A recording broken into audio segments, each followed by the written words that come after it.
But first, a medical story offering real hope to sufferers of epilepsy.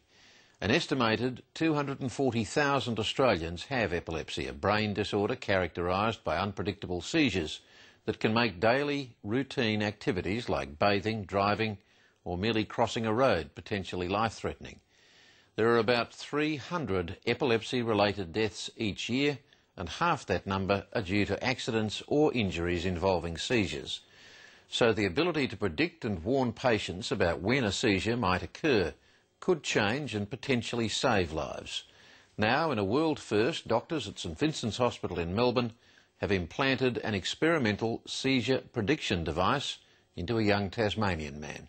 The 7:30 report was granted exclusive access to the surgery, but viewers should be aware that the story does contain some graphic images. Natasha Johnson reports.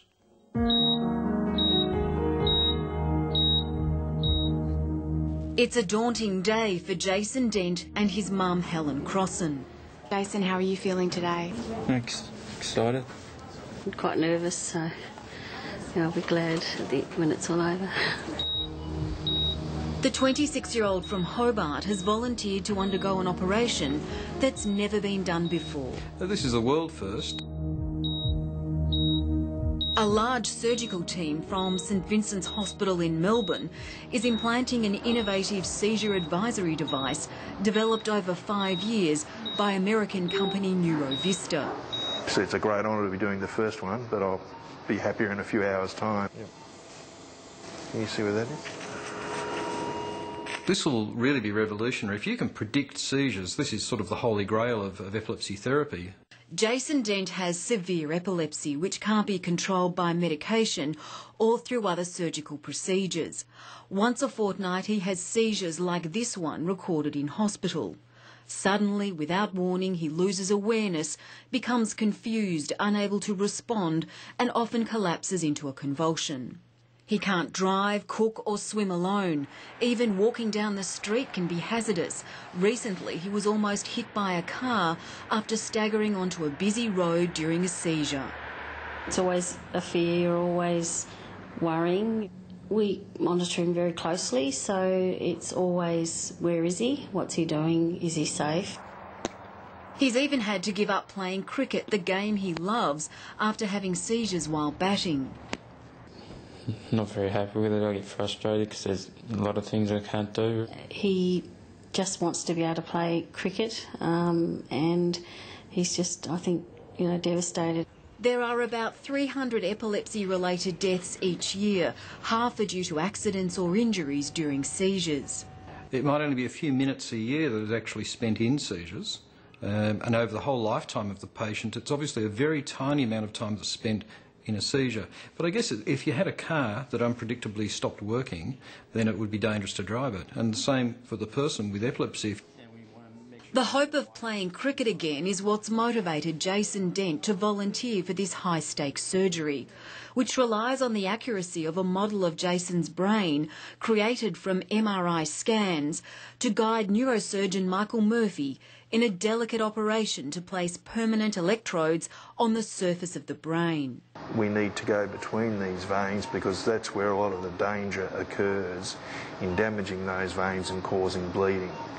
So as you can see, we've marked out on the patient's head here where the veins are. Yep.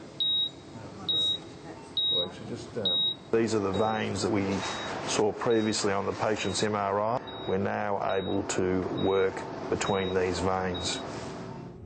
The electrodes on the brain are connected under the skin via the neck to a device in the chest similar to a pacemaker, which measures the brain's electrical activity and transmits changes to a pager worn on the patient's belt. So when we attempted to pass the final one of the strips, I met resistance 2/3 of the way down. So now we've been able to successfully put in the last one by just moving it a few millimetres to the side of where we were.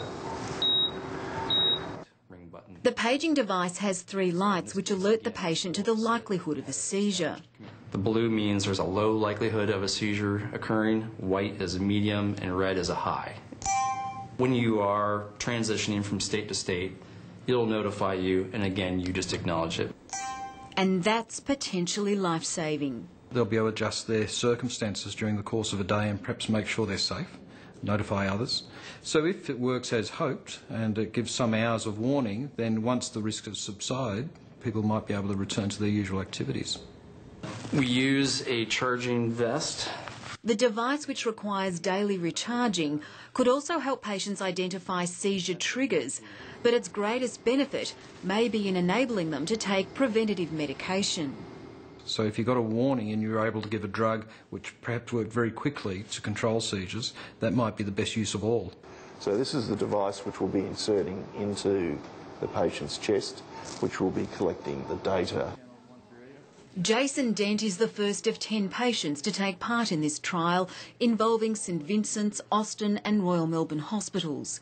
If this and other studies prove the device works, it could be widely available in 3 to 5 years. There you go. So this is real-time EEG right now. After 3 hours in theatre, the first operation is declared a success. We're extremely happy with the way the procedure went, and the recordings we're getting now are very good. I don't think we've ever conceived that we might be able to predict seizures in this way. I mean, to have that in the control of the individual, I think it's a remarkable step forward. So if it works as well as it's thought to, this will really change life for a lot of people.